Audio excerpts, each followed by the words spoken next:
In this video, we're going to add a button switch to the simple LED circuit we made previously so that we can turn the LED on and off at will. This is the 6th video out of a set of 10 for people beginning their journey with the JackBord Basic top.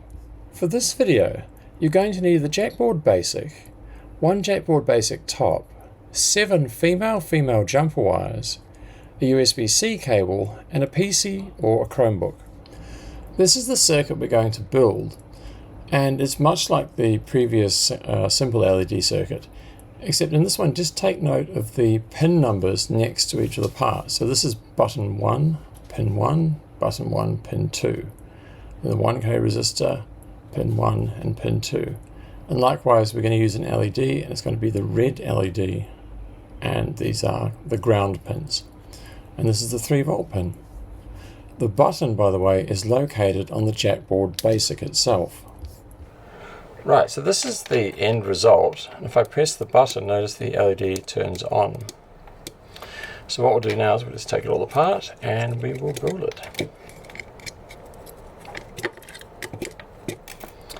So looking at the circuit diagram, the first thing we need to do is connect up one of the 3-volt lines to pin 1 of button 1, and that's these 2 pins in the top left hand corner are for button 1.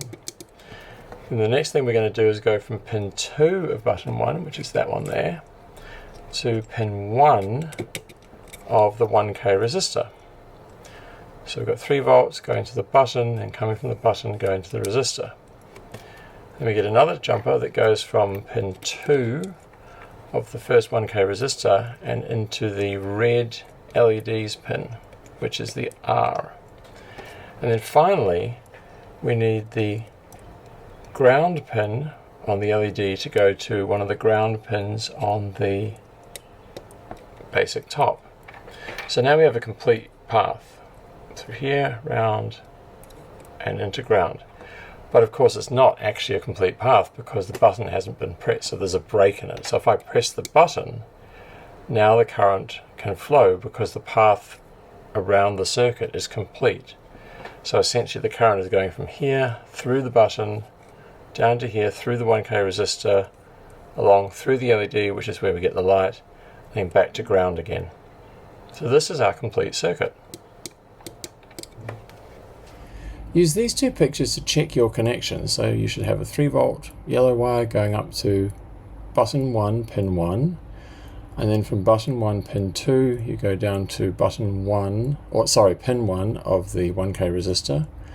Then from pin 2 of the 1K resistor we have the orange jumper that goes to the red LED, and then finally a green jumper that goes from the G on the red LED back up to ground. So this is our complete circuit. Once again, don't worry if you don't have the exact colors of wires. You can use any color you like, just as long as the connections are correct. And this is a side view, so you can see it a little from a different angle. Once you've done your connections, plug in the JackBord Basic, press the button, and your LED should turn on and off. So finally, let's have a look at how the circuit works. First of all, current flows from the 3-volt power supply via the yellow jumper into pin 1 of the button. And then from pin 2 of the button, we go into the purple wire, which then connects it to pin 1 of the 1K resistor.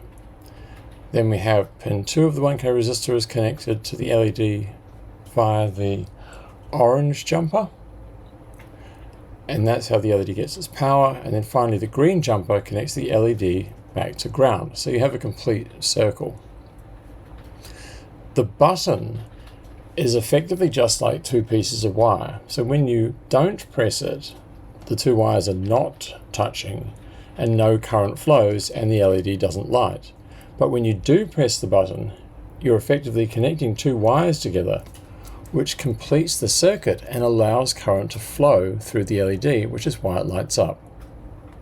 In the next video, we're going to add a variable resistor to the simple LED circuit so we can control the brightness of the LED. To jump straight to that new video, simply enter the TMT code shown on the screen at the search prompt at jb.works. For more information and to get help, visit jb.works.